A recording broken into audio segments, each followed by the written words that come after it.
जय हिंद मेरे साथियों, मैं आप लोगों के बीच में क्लास 10th की फिजिक्स पर बात करेंगे। और आपको पता है कि हम लोग नया बैच स्टार्ट किए और स्टूडेंट बैच के नाम से स्टार्ट है।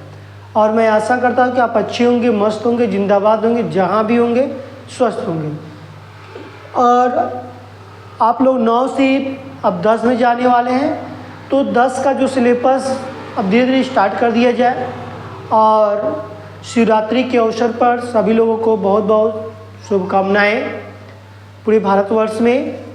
और उसके बाद आपके पूरे परिवार को भी शुभ शिवरात्रि के अवसर पर शुभकामनाएं। इसी मतलब कि शिवरात्रि जो महादेव जो बोला जाता है, तो उनकी मतलब कि शुभ विवाह पर हम लोग एक नया बैच लाए हैं जिसका नाम रखा गया है कि स्टूडेंट बैच 2025, जो कि आपको यहीं से कक्षा 10 के पूरा सिलेबस का एनालिसिस करके बता दिया गया था। और इसी पर आपको चलेगा क्लासेस, पूरी क्लास फिजिक्स हो, केमिस्ट्री हो, मैथ हो, स्टूडेंट बैच पर ही मिलेगा। आप कक्षा 10 में हैं और जितने आपके दोस्त हैं और मित्र हैं या आपके रिलेशन में भाई और बहन जितने, सभी लोग को जुड़ने का काम करिए स्टूडेंट विद सूर्यकांत चैनल पर। देखिए, आपको स्टूडेंट डालेंगे ही डालेंगे प्रथम बैच 2025 यूट्यूब पर। बस स्टूडेंट विद सूर्यकांत डालेंगे तो आपको वहाँ पर मिलेगा सभी वीडियो। कहाँ मिलेगा, किस में मिलेगा? हम लोग प्लेलिस्ट में आपको वीडियो डलवा दिया जाएगा, जिससे कि आपको वहाँ पर खोजना न पड़े कि पूरे वीडियो में कि हम कौन सा वीडियो कब पढ़ी है, कैसे पढ़ी। ये नहीं, पूरे वीडियो में खोजने की जरूरत नहीं है। आप प्ले लिस्ट में जाएंगे, वहाँ पर आपको देखने को मिलेगा। ठीक है,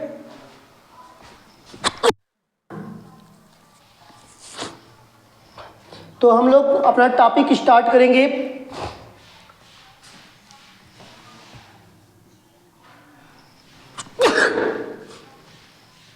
कक्षा 10।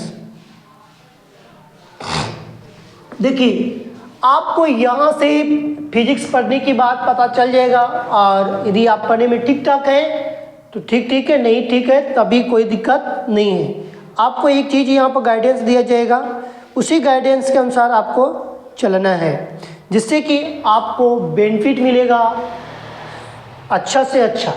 और मैं एक सलाह दूंगा कि आप एक आंसर पेपर्स या कोई मॉडल पेपर उसको रख लीजिए अपने पास, क्योंकि अब हम लोग पढ़ते चलेंगे और आंसर पेपर से मैच करते चलेंगे। क्या आपका क्वेश्चंस नहीं मिल रहा है कि मिल रहा है कि नहीं मिल रहा है, सारा चीज़ देखने को मिलेगा। तो हम लोग 2026 में पेपर देंगे, लेकिन हम लोग अभी से पढ़ाई को अपने धीरे धीरे गतियों से स्टार्ट करेंगे। सबसे पहले मैं बात करूँगा प्रकाश के परावर्तन और अपवर्तन। हम पार्ट 1 उसको हम नाम डालेंगे, ऐसे तो वहाँ पर आपका पार्ट जो भी दिया रहेगा उससे कोई दिक्कत नहीं। यहाँ पर हम 3 पार्ट में डिवाइड किए साइंस को, मैं वहाँ बता चुका हूँ, पहले वीडियो में सारी चीज़ बता दिया। तो यहाँ पर मेरे पास प्रकाश का परावर्तन तथा अपवर्तन, परावर्तन तथा अपवर्तन। देखिए, इसी पर हम लोग की जो टॉपिक है प्रकाश का परावर्तन तथा अपवर्तन, इसी पर हमको काम करना है और हिम्मत नहीं हारना है। जब तक जान है तब तक हम लोग लड़ेंगे, लेकिन दिखाना है हम लोग के धीमी गति से रफ्तार स्टार्ट हुई है। और किस चैनल पर स्टार्ट हुई? स्टूडेंट विद सूर्यकांत चैनल पर। और आपकी बैच का नाम है, फिर से बता दे रहा, स्टूडेंट बैच 2025 के नाम से रहेगा। देखिए, प्रकाश की बात करते हैं तो हमको प्रकाश की बात किया जाए तो कोई चीज़ जो होती है, किसी चीज़ को देखने के लिए हम प्रकाश की जरूरत पड़ता है। सही बात है कि नहीं? तो सही बात होती है, आपको प्रकाश की जरूरत पड़ती है। बिना प्रकाश का कुछ भी नहीं देख सकते हैं, इतनी मैं गारंटी के साथ कह सकता हूँ। अब बहुत लोग अपवाद में रहे कि मैं देख सकता हूँ, इसलिए वो अलग मैटर है, लेकिन हमारे पास जो दिया रहेगा वो अलग मैटर है। तो प्रकाश के बारे में यदि कोई आपसे पूछता है तो आप सिंपल सी बात कहेंगे कि प्रकाश एक प्रकार की क्या है, ऊर्जा है। प्रकाश एक प्रकार की ऊर्जा है जो हमारे आंखों में संवेदना उत्पन्न करती है, उसी को हम क्या कहते हैं, प्रकाश कहते हैं। हम उसे क्या कहते हैं, प्रकाश कहते हैं। क्लियर है कि नहीं क्लियर है। फिर इसी तरह हम प्रकाश के गुण की बात करेंगे। प्रकाश के गुण की जो क्या होता है, इसमें कितनी गुण की यदि आ गया, प्रकाश किसे कहते हैं, प्रकाश के गुण लिखिए, तो वहां पर इसकी हम लिखेंगे। लेकिन हम आराम से पढ़ेंगे, थोड़ा टॉपिक पढ़ेंगे और स्पष्ट करते हुए चलेंगे कि हमको क्या चीज का दिक्कत ना हो। जैसे प्रकाश की बात किया जाए तो हम सबसे पहले मैंने यहाँ पर प्रकाश ही डाला, तो हमने सबसे पहले हेडिंग में लिखेंगे कि प्रकाश एक प्रकार की क्या होती है, ऊर्जा है। प्रकाश एक प्रकार की ऊर्जा है। प्रकाश एक प्रकार की ऊर्जा है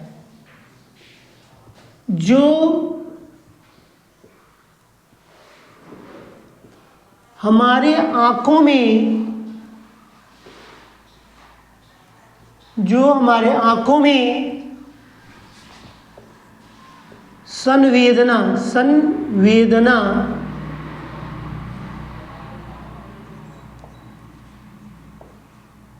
उत्पन्न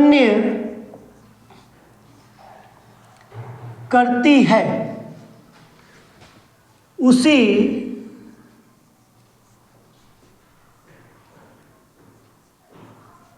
प्रकाश कहती है। उसे क्या कहती है, प्रकाश कहते हैं। ठीक, प्रकाश एक प्रकार की ऊर्जा है जो हमारी आंखों में संवेदना उत्पन्न करती है, उसी को प्रकाश कहते हैं। या घर की भाषा के अनुसार बोलेंगे तो प्रकाश एक प्रकार की ऊर्जा है, यहाँ तक ठीक ठीक है।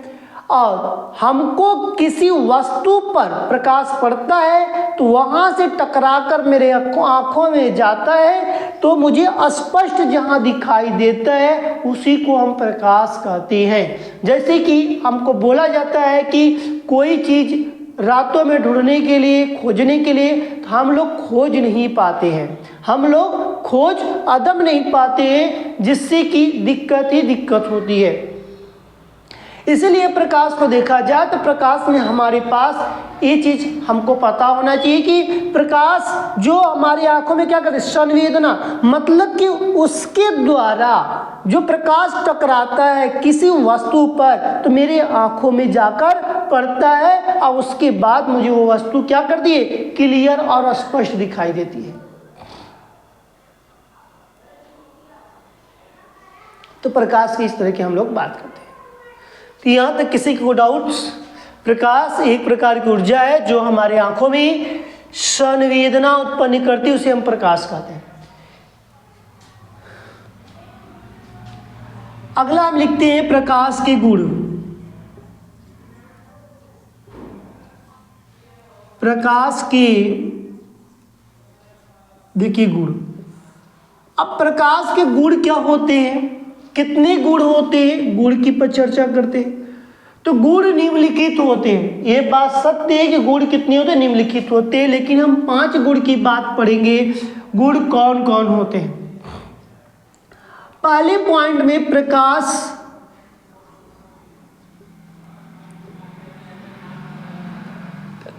एक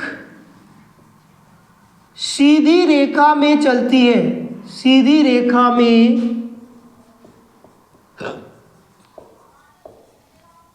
चलती है।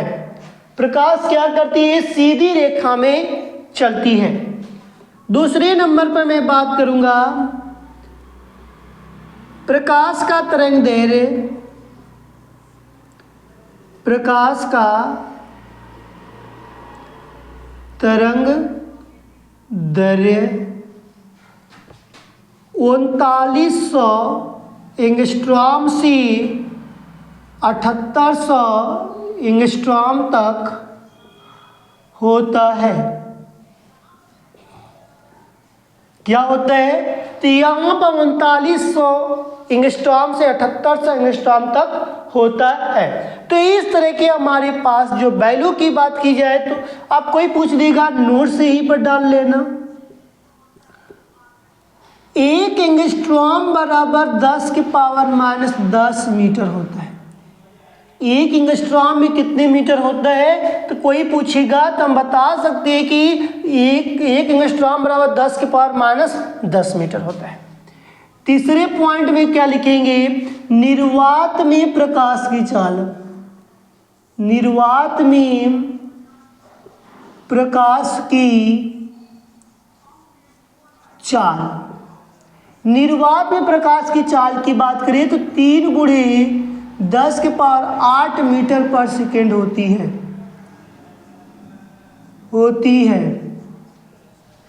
देखिए 3 हमने पॉइंट्स लिखा है। यहां पर सबसे पहले क्या लिखा, प्रकाश एक प्रकार की सीधी रेखा में चलती है, या प्रकाश यहां पर लिख सकते हैं कि सरल रेखा में गमन करती है।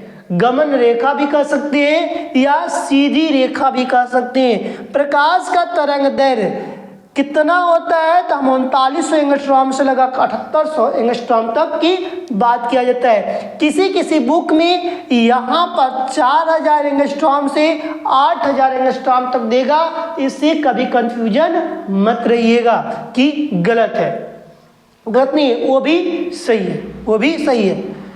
और 1 एंगस्ट्रॉम में कितने मीटर होते हैं तो आप बताएंगे कि आज के बाद कि 1 एंगस्ट्रॉम बराबर 10 की पावर माइनस 10 मीटर होता है। कितना होता है, 10 मीटर होता है। निर्वात में प्रकाश की चाल कितनी होती है, 3 गुणे 10 की पावर 8 मीटर पर सेकेंड होता है। यहाँ तक बताइए क्लियर हुआ कि नहीं हुआ, यहाँ तक क्लियर हुआ कि नहीं क्लियर हुआ। एक बार फिर से समझाता हूँ, समझते चलिए। प्रकाश किसे कहते हैं तो आप बताएंगे कि प्रकाश एक प्रकार की ऊर्जा होती है जो कि हमारे आंखों में संवेदना उत्पन्न करती। क्या करती है, मेरे आंखों में संवेदना उत्पन्न करती है। उसी को हम क्या कहते हैं, उसे हम प्रकाश कहते हैं, उसे प्रकाश कहते हैं। प्रकाश के गुण की बात किया जाएगा तो हम कहेंगे प्रकाश में निम्नलिखित गुण होते हैं, लेकिन हमको 5 गुण पढ़ेंगे। सिर्फ कितने गुण, 5 गुण। प्रकाश एक प्रकार की सीधी रेखा में चलती है। प्रकाश एक सीधी रेखा में क्या करती है, चलती है। प्रकाश का तरंग दैर्ध्य कितना, 3900 एंगस्ट्रॉम से 7800 एंगस्ट्रॉम तक होता है। ये माइनस नहीं है, ठीक है, डैश मारा गया तो 3900 से 7800 एंगस्ट्रॉम तक होता है। निर्वात में प्रकाश की चाल कितनी होती है, 3 गुणे 10 की पावर 8 मीटर पर सेकेंड होता है। यहां तक स्पष्ट है। आगे चलते हैं। देखिए चौथा पॉइंट देखेंगे यहां पर।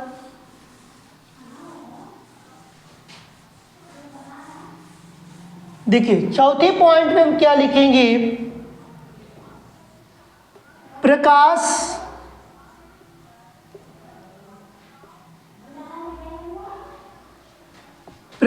में 7 रंग होते हैं। प्रकाश में 7 रंग होते हैं। कितने रंग होते हैं, 7 रंग होते हैं।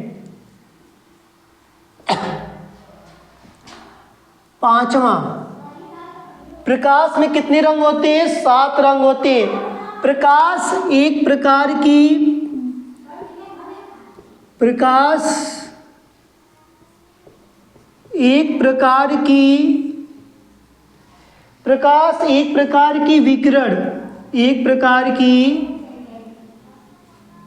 विकिरण ऊर्जा है। एक विकिरण ऊर्जा है। क्या है, एक विकिरण ऊर्जा है जो विद्युत चुंबकीय तरंगों में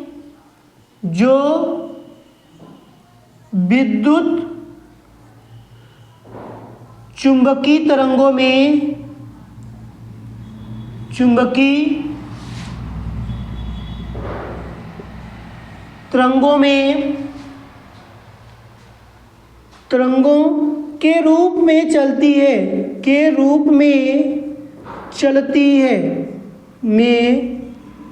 चलती है। देखिए, प्रकाश में 7 रंग होते हैं, ये तो क्लियर है। प्रकाश एक प्रकार की विकिरण ऊर्जा है, मतलब कि प्रकाश एक प्रकार की विकिरण ऊर्जा है जो विद्युत चुंबकीय तरंगों के रूप में चलती है, या तरंगों के रूप में चलती है। अभी कहेंगे हमको नहीं समझ में आ रहा है, तो इसके लिए तरंग कैसी होती है, जैसे लू चलना, लू कहते हैं लू चल रहा है, तो लू कैसे चलती है, टेढ़े मेढ़े चलती है ना, इस तरह का। तो लू जो चलती है टेढ़े मेढ़े, तो इस तरह कहते हैं कि जो उसको हम लोग गर्मी के दिन में देखने को टिमटिमाते हुए चलती है। इसी को बोला गया है कि जो विद्युत चुंबकीय तरंगों के रूप में चलती है। तो जो विद्युत में जो चलता है तरंग कैसे चलता है, श्रृंग और गर्त के रूप में। जैसे आपने कक्षा 9 में ध्वनि पढ़ा था, तो वहां पर श्रृंग गर्त पढ़ाया गया था। ऊपर को श्रृंग, नीचे को गर्त, नीचे का गर्त, श्रृंग और गर्त। तो यहाँ पर यदि बात किया जाए तो हमारे पास कोई पूछे तो हम सर्वप्रथम ये सारी चीजें बताकर वहां पर आएंगे। अब प्रकाश में 7 रंग कैसे होते हैं, तो ये प्रिज्म द्वारा हमको देखने को मिलता है, या प्रिज्म नहीं है तो कैसे हम 7 रंग को देखेंगे। तो यहाँ पर हम लोग कैसे देखेंगे, तो मैं कब बता रहा हूँ कि सूर्य जब सुबह सुबह लालिमा जब उत्पन्न होती है, तब उस समय भगवान सूर्य में देखने को 7 किरण दिखाई देती है, मतलब 7 रंग दिखाई देता है। उसके बाद कब दिखाई देता है, शाम को जब हम आराम करते हैं, जब शाम को जब सूर्य अस्त के समय जब देखने को मिलता है कि सभी किरणें एक ही बिंदु पर आती हुई प्रतीत होती हैं, उसी समय सूर्य अस्त होता है। तो वहाँ पर मैं जब किरण पढ़ाऊंगा तब किरण की बातें वहाँ पर बताएंगे, लेकिन फिलहाल में हमने अभी गुण की बात किया। क्लियर है कि नहीं, यहाँ तक क्लियर है, मुझे बताते चलिए, आगे चले।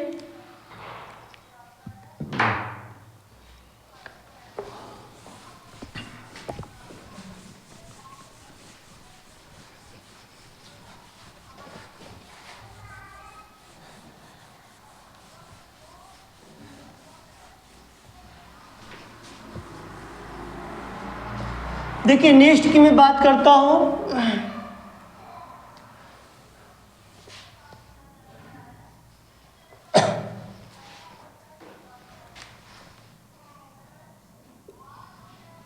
तो यहां पर मेरे पास देखने को ये मिलेगा, नेक्स्ट वस्तुएं कितनी प्रकार की होती, प्रकाश में वस्तुएं कितनी प्रकार की होती हैं। प्रकाश में वस्तुएं कितनी प्रकार की होती हैं, कितनी प्रकार की होती हैं, तो हम बोलेंगे कि 2 प्रकार की होती हैं वस्तुएं। यहां पर लिख लेंगे, वस्तुएं 2 प्रकार की होती हैं, 2 प्रकार की होती हैं, 2 प्रकार की होती हैं। कौन कौन 2 प्रकार की होती हैं, देखते हैं 2 प्रकार की कौन कौन होती हैं। पहला, दूसरा, प्रदीप्त वस्तुएं, दूसरा लिखेंगे अदीप्त वस्तुएं। प्रदीप्त वस्तुएं, अदीप्त वस्तुएं, यही 2 वस्तुएं होती है। इसकी परिभाषा क्या होती है, वे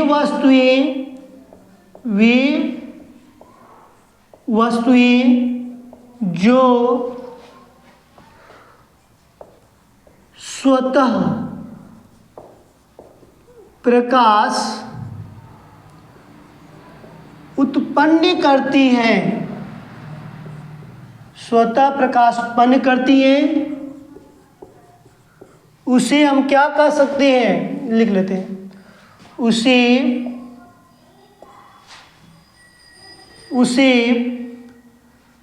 प्रदीप्त वस्तुएं कहते हैं। प्रदीप्त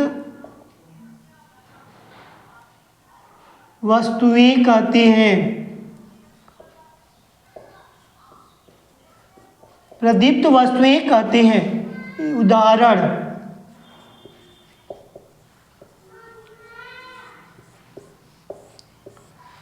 उदाहरण में सूर्य,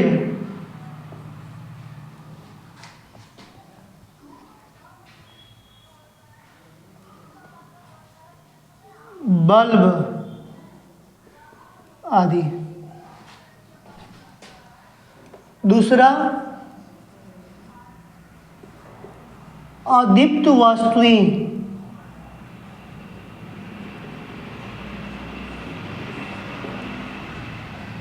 वे वस्तुएं जो स्वतः प्रकाश उत्पन्न नहीं करती हैं,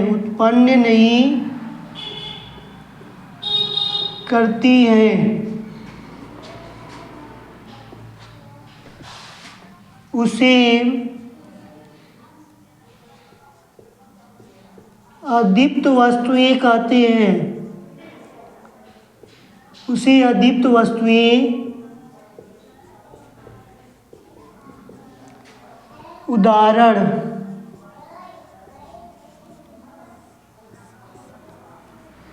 उदाहरण में चंद्रमा,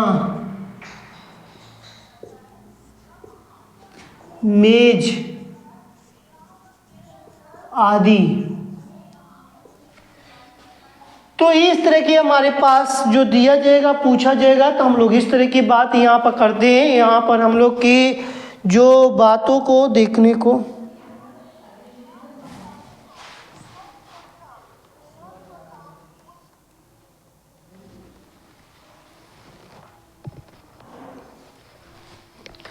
तो यहाँ पर मेरे पास जो देखने को जो मिला है, तो पता चला कि प्रकाश में कितनी वस्तुओं की बात किया जाता है। तो ये तो पूछता नहीं जल्दी है, लेकिन पूछ देता है कि वस्तुएं कितने प्रकार की होती। तो वस्तुएं दो प्रकार की होती है, प्रदीप्त, अदीप्त। प्र से प्रकाश, अ से अंधकार। इसको हम इसी से लिखे याद रखेंगे। प्र से क्या होता है, तो प्रकाश। अ से क्या होता है, तो बोलना कि अंधकार। ठीक, प्र से प्रकाश, अ से अंधकार। तो वे वस्तुएं जो स्वतः प्रकाश उत्पन्न करती है, उसे हम क्या कहते हैं, प्रदीप्त वस्तुएं कहते हैं। सूर्य, बल्ब, मोमबत्ती आदि इस तरह का क्या होता है, जो स्वतः अपने आप को जलकर क्या करता है, हमको प्रकाश देता है।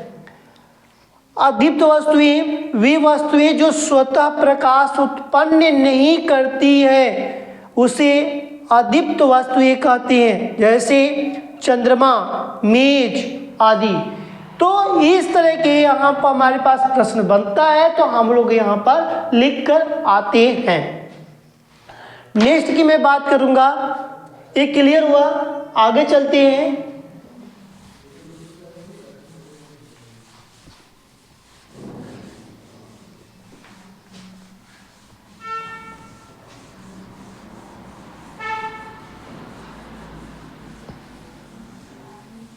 देखिए यहाँ पर मेरे पास यदि बात करता हूं, तो हम लोगों को मिलेगा क्या,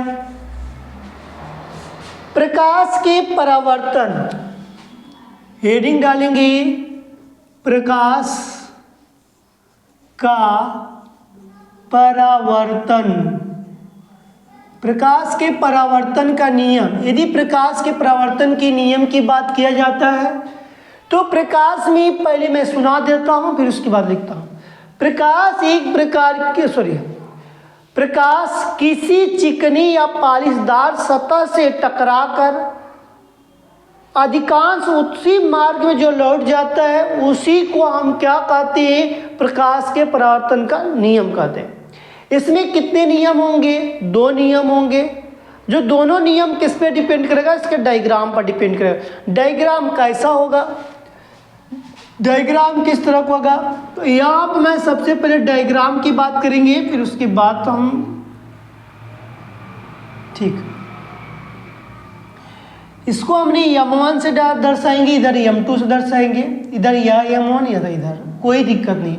एक जो इस तरह का किया गया है तो हमारे पास क्या है, ये मेरे पास दर्पण है। क्या चीज़ है, दर्पण है।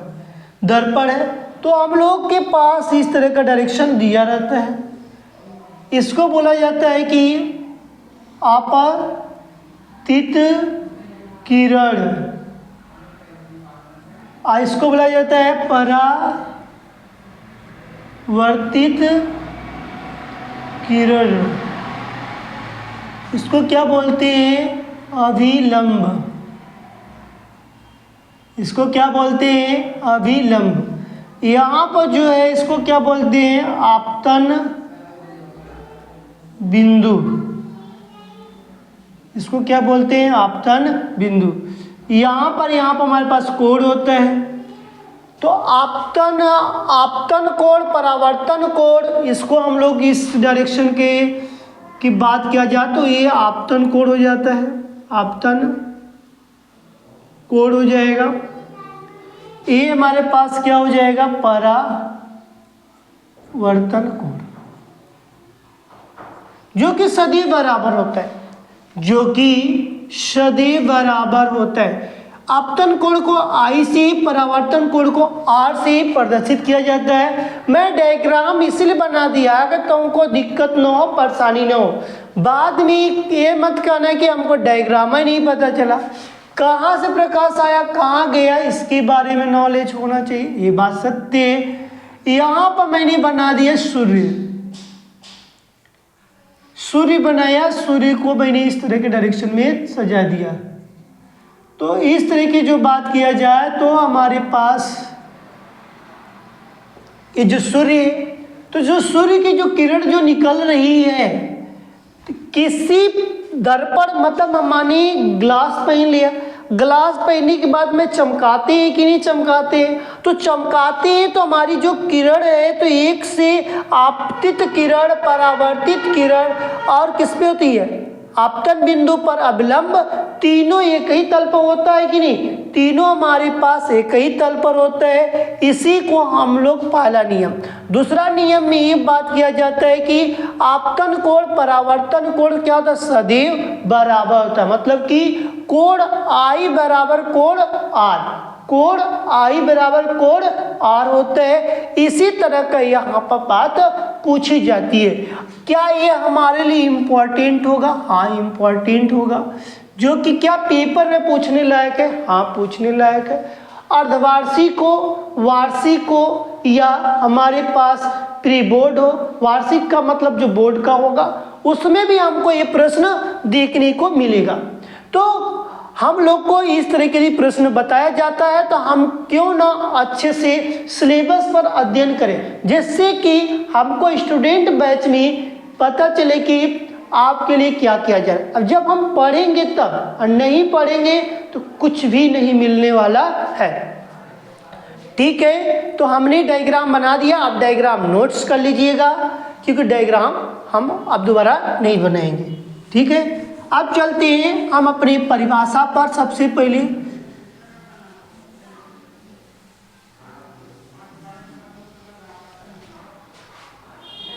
जब प्रकाश किसी पालिशदार, लिखिएगा, जब प्रकाश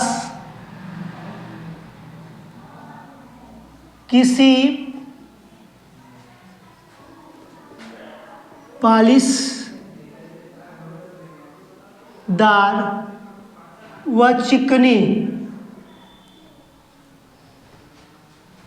जब प्रकाश किसी पालिशदार और चिकने तल पर गिरता है, तल पर गिरता है, तल पर क्या करता है, गिरता है, तो उसका अधिकांश भाग, तो उसका अधिकांश भाग उसी मार्ग में लौट जाता है, या अधिकांश भाग वापस चला जाता है, या लौट जाता है, या चला जाता है, लौट जाता है। अधिकांश भाग क्या हो गया, लौट जाता है। प्रकाश के चिकने तल से, प्रकाश की चिकनी तल से टकराकर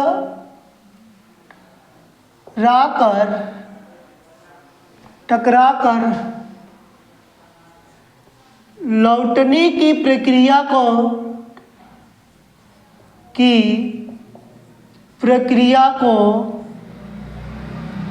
प्रकाश का परावर्तन कहते हैं। प्रकाश का परावर्तन कहती है, परावर्तन कहती हैं। क्या कहती हैं, प्रकाश का परावर्तन कहते हैं। तो देखिए, जब प्रकाश किसी पालिशदार, जो कि हमारे पास छोटा सा नहीं रहेगा, बड़ा सा रहेगा यहाँ पर, किसी पालिशदार, जब प्रकाश किसी पालिशदार व चिकनी तल पर, मतलब कोई पालिशदार हो, कोई चिकना हो पर गिरता है, तो उसका अधिकांश भाग लौट जाता है। अब प्रकाश के चिकने तल से टकराकर लौटने की प्रक्रिया को हम क्या कह सकते हैं, प्रकाश कहते हैं। तो हम डायरेक्ट भी बोल सकते हैं कि किसी भी प्रकाश किसी चिकनी या पालिशदार से टकराता है, वो अपने मार्ग में लौट जाता है, उसी को हम क्या कहते हैं, प्रकाश का परावर्तन का नियम कहते हैं। लेकिन उसको थोड़ा सा अच्छे से बोलेंगे, थोड़ा सा बड़ा तो होगा लेकिन शुद्ध होगा। शॉर्ट में बोलना अच्छी बात, जैसे कि आप देखे होंगे कि हम शीशा लेते हैं अपने फेस देखने के लिए, तो वहाँ पर हम लोग क्या करते हैं कि जैसे कि या हमारे पास कुछ भी हो तो हम लोग ऐसा देखते हैं, शीशा जब देखते हैं तो वहाँ पर हम लोग चमकाते हैं। जब चमकाया जाता है तो उसकी जो प्रकाश की जो किरण जैसे इस पे आकर लड़ रही है, तो इस पे से क्या दूसरे मार्ग में जाती है कि नहीं, तो कुछ भाग उसकी लौट जाती है उसी भाग में। तो यहाँ पर जो बात किया, परावर्तन की बात किया गया है, तो हमको जो बोला कि प्रकाश चिकने चलते टकराकर लौटने की प्रक्रिया को, फिर टकराता है फिर लौट जाता है, उसी को हम क्या कहते हैं, प्रकाश का परावर्तन। और एग्जाम्पल देते हैं, जैसे कि रोशनदान देखे होंगे, रोशनदान में से यदि प्रकाश आता है तो सीधे आता है, कहीं जो पड़ता है फिर सीधे रिटर्न हो जाता है। तो वहां भी हम क्या कह सकते हैं, प्रकाश के परावर्तन कह सकते हैं। इसमें हम लोग परावर्तन की यदि मैं बात किया तो इसमें हम लोग को पता चला, और डायग्राम मैंने आपको बता दिया, हमने आपको फिगर चित्र बना दिया था। चित्र यहाँ पर बना लीजिएगा, चित्र यहाँ पर बनाइए।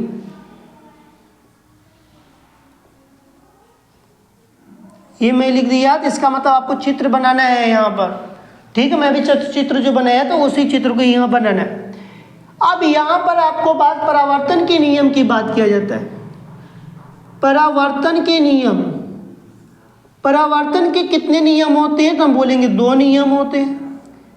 कितने नियम, परावर्तन के नियम, तो परावर्तन के नियम हेडिंग डालेंगे और लिखेंगे 2 नियम होते हैं। कितने नियम होते हैं, 2 नियम होते हैं।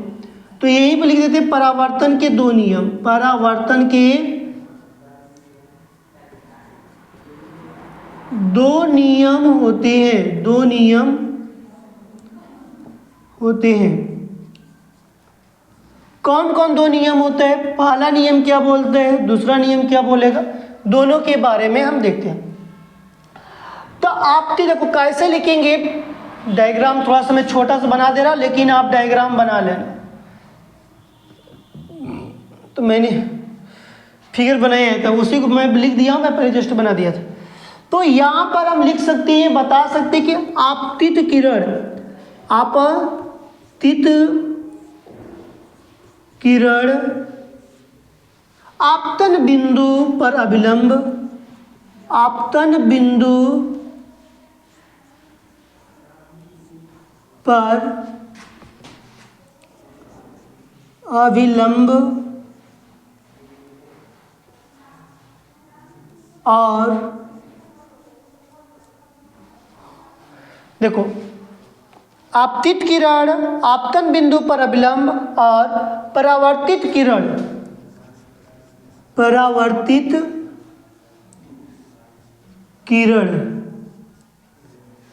किरण तीनों एक ही तल में होते हैं, तीनों एक ही तल में होते हैं।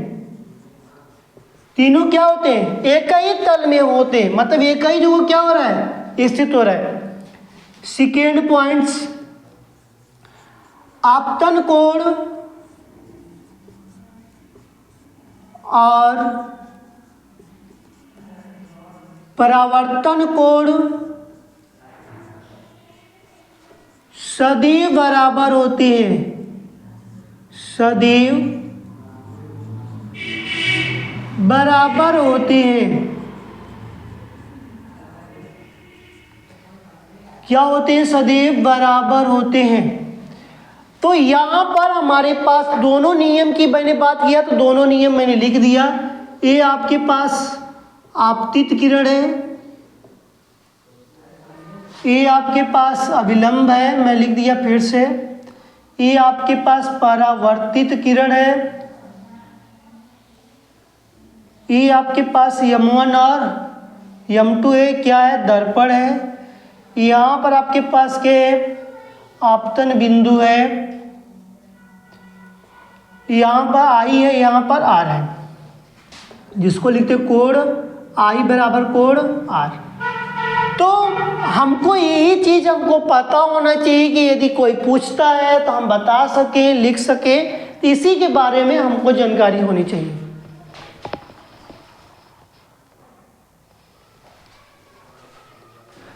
तो यहाँ पर जब मेरे पास जो बात किया गया है तो ध्यान देंगे, बस देख लो। कोई पूछता है तो हम लोग बताएंगे प्रकाश का परावर्तन किसे कहते हैं। तो कहना, जब प्रकाश किसी पालिशदार और चिकने तल पर गिरता है तो अधिकांश भाग लौट जाता है। प्रकाश चिकने तल से टकराकर लौटने की प्रक्रिया को हम क्या कह सकते हैं? प्रकाश का परावर्तन कहते हैं। यहाँ पर चित्र बनाइए, मैंने चित्र तुम लोग को बनाने के लिए बोला गया है।